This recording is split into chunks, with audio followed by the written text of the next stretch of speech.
Today we talk about a topic nobody wants to talk about, but everybody in IVF faces eventually. What do you do with your spare embryos? I'm Dr. Mark Amols, and this is Taco Bout Fertility Tuesday.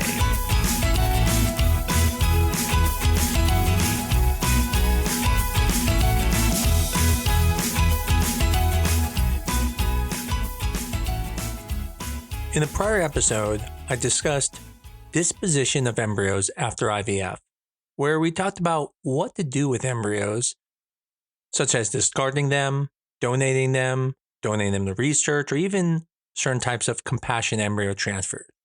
But in this episode, we're going to talk a little bit more about strategy. Because for some couples, those embryos represent hope for future kids.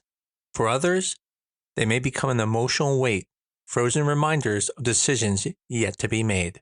So today we're asking the big question: should we be making fewer embryos from the start? I think the first question comes, why do we make so many embryos? I mean, the logic goes, the more eggs we retrieve, the more embryos we'll have. And the more embryos you have, the better odds of success, right? Sounds pretty reasonable. And this kind of makes sense. From the standpoint of attrition rates, where you see multiple eggs being removed and then a few fertilized and few end up becoming embryos, it makes sense to help patients have the best chance by making more embryos. And honestly, with the cost of IVF being so high, most people don't want to just make one or two embryos. They would like to have a whole bunch to make it cost effective. But there's a major problem here. The math doesn't consider your feelings. It doesn't consider the moral and emotional hangover of having a freezer full of embryos you might never use. I mean, let's be honest. When you're going to an IVF cycle, you want as many eggs as possible, and you want to make as many embryos as possible because you have one goal, and that one goal is become a parent. Everything else goes to the side. The issue is when you finally have success, and then you realize you have all these embryos, which gave you confidence in the past because you're like, hey, I got tons of these. I'm going to have success now.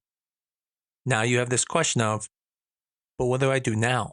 Unfortunately, in the United States, because of the cost going high and because of the expectations, making more embryos has become the norm. But that isn't true everywhere. Across the ocean, many countries legally limit how many embryos can be created or transferred. In places like Italy and Germany, clinics can fertilize only a certain number of eggs at once. The rest stay frozen as eggs, not embryos. Why? To prevent this exact problem, having embryos indefinitely frozen in storage limbo. But in the United States, we do not have that restriction. So it's up to the patient and the clinic to decide how many embryos we're going to make. So one option could be do a mini-IVF. In a mini-IVF, you're not going to make as many embryos because you're getting fewer eggs. And it could be a little bit lower cost per cycle. And you can definitely have lower risk ovarian hyperstimulation and obviously far fewer leftover embryos. But there's a problem. There's a trade-off. When you get fewer eggs, you make fewer embryos, and your success rate per cycle will go down. There is plenty of data out there that shows mini IVF cycles do not have the success rate of regular IVF cycles. So you may need 2, 3, 4 mini IVF cycles to equal one conventional IVF cycle. Now that doesn't make it wrong. This is the trade-off. Now what about selective fertilization? Well, that's a great option, where instead you can still make all the eggs, but now you only fertilize so many eggs, so that way you don't have extra embryos sitting around. And so if you ever choose to stop, you just have to discard eggs. But again, there's a trade-off. The cost. When you go and freeze eggs, to then thaw those eggs, require ICSI to fertilize them, you add additional cost and significant cost as well. And you still run into the same problem. Let's say you make 30 eggs. And you say, I'm only going to fertilize 6 of them. And let's say from those 6, you get 3 embryos, you have your kids, and now you want to have some more. How many eggs do you thaw? You only want one more kid? Well, if you thaw 6, you may still get more embryos. So do you thaw 1 at a time, 2 at a time? Well, with each one of those thaws, there's an expense. Expense to the clinic to thaw them, the expense to do ICSI and needing specialized embryologists who can do that. And so it would not be surprising that the cost of just fertilizing 1 egg at a time could be at minimum somewhere around $4,000 or higher per egg if you're doing it 1 at a time. That's why most people will just thaw all of them and then fertilize them for the one cost. But that would defeat the purpose. The purpose is to not have extra embryos. And this lies the conundrum.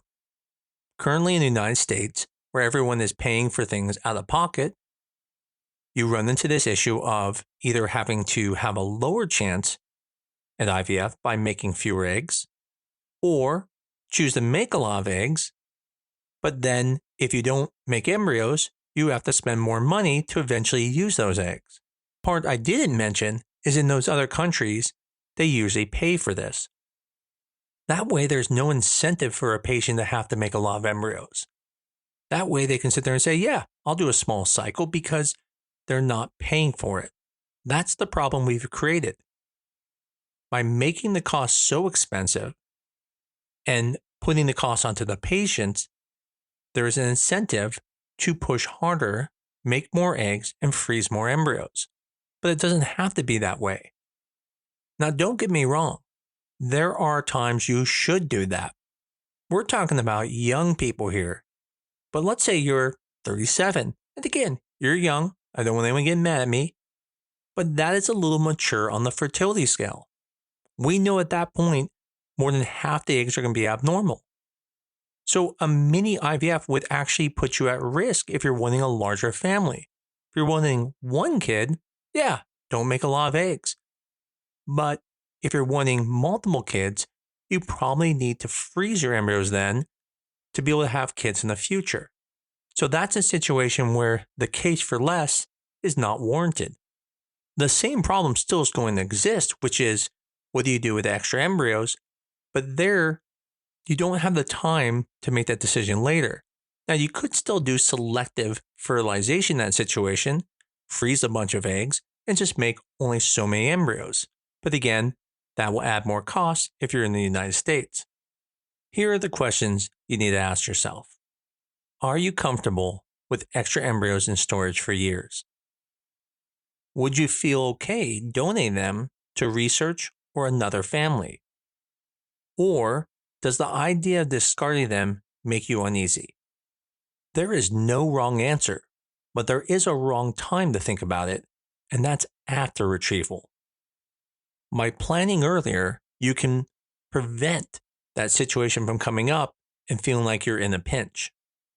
Now, some patients are choosing to freeze the unfertilized eggs instead of creating the embryos until they're ready to decide, and that's a fair option. But again, it adds cost. If you're someone who's younger and you have time, you can make fewer embryos, but you're going to have to then spend money again in the future to make embryos again. Hopefully, at that point, will be mandated and everyone will have coverage. But if you don't, hoping for that could be a financial risk. The bottom line is this: decide what matters most to you now before you start stimulation. All right, so grab a pen and write these 5 questions down that will save you a world of stress later. Number 1, what's our target number of eggs and embryos? Each clinic, this is going to be a different number. If you have a clinic that has a 100% pregnancy rate, then you only want 3 kids, you can only make 3 embryos. But that's not usually how it works. So clinics that have lower pregnancy rates, you might need more embryos to get to that success. This is something you'll need to know when you're trying to come to that target number. Question 2. If we get more than planned, what's the strategy for the extras? This is also a point where there is no wrong or right. The strategy could be you're okay with discarding them, and that's okay. You may feel comfortable donating them to research, or maybe even donating them to an adoption agency that can donate out your embryos. Maybe you have a family member. all those are fair options. There's even options of doing what are called compassionate transfers. We don't do those at our clinic, but some clinics do. That's where you transfer the embryo in a time that's not really compatible with implantation, and so you're going through the transfer but without really a chance of success. The third question is, what are your storage policies and how much will it cost you every year? That's important. They charge $1,000 a year. That may change what you do. Number 4, would a milder stimulation protocol make sense for you given your age and your ovarian reserve? This goes back to that point. If you're young and you're only 1 in 2 kids, you probably don't need to make a bunch of eggs, and you can get away with something like 15 or 16 eggs. But if you're someone who's more mature, where you know you're gambling and that this is a numbers game, you do need to make more eggs. And so a milder stimulation, would it make sense even though you don't want to have extra embryos? The 5th question would be, could we freeze some eggs instead of fertilizing them all right now? Each clinic is going to be a little bit different on this. You'd have to figure out the cost for that clinic to do that. And you would also want to make sure your clinic is good at freezing eggs to do that. But these are important questions for you and your clinic when making future plans. So here's the big takeaway. In IVF, more isn't always better. It's about creating enough embryos to reach your goal, not so many that they become a lifelong question mark. Talk with your doctor, ask these questions, and make sure your cycle plan fits your values, not just your clinic's routine. Hopefully this podcast was helpful for you. Maybe you have been worried about this and wanted to come up with a plan, and this can help you start that plan and help you know what to talk to the clinic about. If you haven't catched our show, Sperm Meets Egg, this upcoming Wednesday, we'll be actually talking about this topic and actually having experts in the field talking about the different options, including embryo adoption. If you have questions, make sure you come to that show where you can ask your questions live. As always, I greatly appreciate everyone who's listened to this podcast. Without you, there'd be no point to do this. I hope this podcast helped you or maybe a friend of yours who's going through this. If you like it, let them know about our podcast and give us a 5-star review on your favorite medium. As always, I love doing this. I look forward to talking again next week on Taco Bout Fertility Tuesday.